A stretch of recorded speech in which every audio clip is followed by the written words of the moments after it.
പുതിയ അധ്യക്ഷനായുള്ള ചർച്ചകൾ NCPയിൽ സജീവമാവുകയാണ്. മന്ത്രി AK ശശീന്ദ്രനും തോമസ് കെ തോമസും ശരത് പവാറിനെ കാണാൻ മുംബൈയിലേക്ക് പോകും.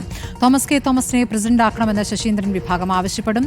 റഹീസ് റഷീദ് വിവരങ്ങളുമായി. റഹീസ്, ഇപ്പോൾ NCPയിൽ ചർച്ചകൾ എങ്ങനെ പുരോഗമിക്കുന്നു? PC ചാക്കോ സ്വാഭാവികമായും അദ്ദേഹത്തിന് താല്പര്യമുള്ള ഒരു പേര് മുന്നോട്ട് വയ്ക്കുമെന്നുള്ള കാര്യം വ്യക്തമാണ്.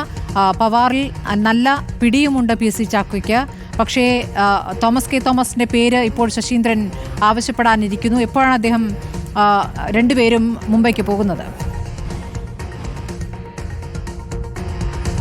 ഇന്ന് വൈകിട്ട് തന്നെ മുംബൈയിലേക്ക് പോയി ദേശീയ അധ്യക്ഷൻ ശരത് പവാറിനെ കണ്ട് PC ചാക്കോയുടെ രാജി സ്വീകരിച്ചതിന് ശേഷം തോമസ് കെ തോമസിനെ സംസ്ഥാന പ്രസിഡന്റായി പ്രഖ്യാപിക്കണം എന്ന് ആവശ്യപ്പെടാൻ വേണ്ടിയാണ് മന്ത്രി AK ശശീന്ദ്രനും തോമസ് കെ തോമസും കൂടി മുംബൈയിലേക്ക് പോവുക.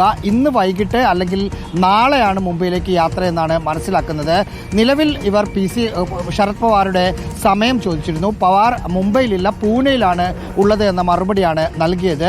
ഇവർ പൂനെയിലേക്ക് പോവുകയാണെങ്കിൽ ഇന്ന് തന്നെ കാണാൻ പറ്റും എന്ന് അറിയിക്കുകയും ചെയ്തു. പക്ഷേ വിമാനത്തിന്റെ സമയം നോക്കുമ്പോൾ രാത്രി 1 മണിക്ക് ശേഷമാണ് പൂനെയിലേക്ക് പോകാനുള്ള വിമാനം. അതുകൊണ്ട് തന്നെ മുംബൈയിൽ പവാർ തിരിച്ചെത്തുമ്പോൾ കാണാം. നാളെ രാവിലെ തിരിച്ചെത്തും എന്നാണ് വിവരം. ഇതനുസരിച്ചാണ് യാത്രയ്ക്ക് തോമസ് കെ തോമസും AK ശശീന്ദ്രനും ഒരുങ്ങിയിരിക്കുന്നത്. ഇന്ന് PC ചാക്കോയ്ക്കെതിരെ പരസ്യമായ വിമർശനം മന്ത്രി AK ശശീന്ദ്രൻ ഉന്നയിച്ചു. AK ശശീന്ദ്രൻ പറഞ്ഞ വാക്ക് ഡെമോക്രാറ്റിക് ആയിരുന്നില്ല. NCPയിൽ PC ചാക്കോ ജനാധിപത്യപരമായി ഒരു തവണ പോലും പെരുമാറിയിട്ടില്ല, ഏകാധിപതിയെ പോലെയായിരുന്നു പെരുമാറുന്നത്. പാർട്ടിയിലെ മുതിർന്ന നേതാക്കളോടെങ്കിലും ഒരു ജനാധിപത്യ രീതിയിൽ പെരുമാറണമായിരുന്നു PC ചാക്കോ.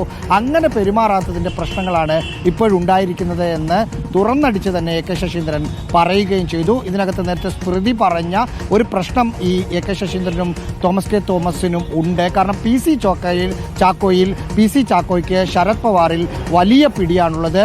തുടക്കം മുതൽ അത് പാർട്ടിയിൽ AK ശശീന്ദ്രനും തോമസ് കെ തോമസും ഒന്നിച്ചു നിന്ന് PC ചാക്കോയ്ക്കെതിരെ നീങ്ങുന്ന സമയത്തും പവാറാണ് ചാക്കോയെ സംരക്ഷിച്ചത്. ദേശീയ തലത്തിൽ വർക്കിംഗ് പ്രസിഡന്റ് കൂടിയാണ് ഇദ്ദേഹം PC ചാക്കോ. അതുകൊണ്ട് തന്നെ പവാർ എടുക്കുന്ന തീരുമാനം ഏതെങ്കിലും തരത്തിൽ PC ചാക്കോയ്ക്ക് അനുകൂലമായി വരുമോ എന്നൊരു ചെറിയ പേടി ഇവർക്കുണ്ട്. കാരണം പവാർ മുന്നോട്ട് വെച്ചിരിക്കുന്ന 2 പേര് PA സുരേഷ് ബാബുവും അല്ലെങ്കിൽ KR രാജനും, ഇവരിൽ ഒരാളെ സംസ്ഥാന പ്രസിഡന്റ് ആക്കണമെന്നാണ്. സ്വാഭാവികമായും അങ്ങനെ സംസ്ഥാന നേതൃത്വത്തിന്റെ പൂർണ്ണമായ എതിർപ്പ് മറികടന്ന് ചാക്കോ പറയുന്ന പേര് വെക്കാൻ ഒരു സാധ്യതയുമില്ല. എങ്കിലും ചെറിയൊരു ഭയം ഇവിടുത്തെ നേതൃത്വത്തിന് ഉണ്ട് താനും. സ്മൃതി. ശരി, റഹീസ് റഷീദാണ് വിവരങ്ങൾ നൽകിയത്.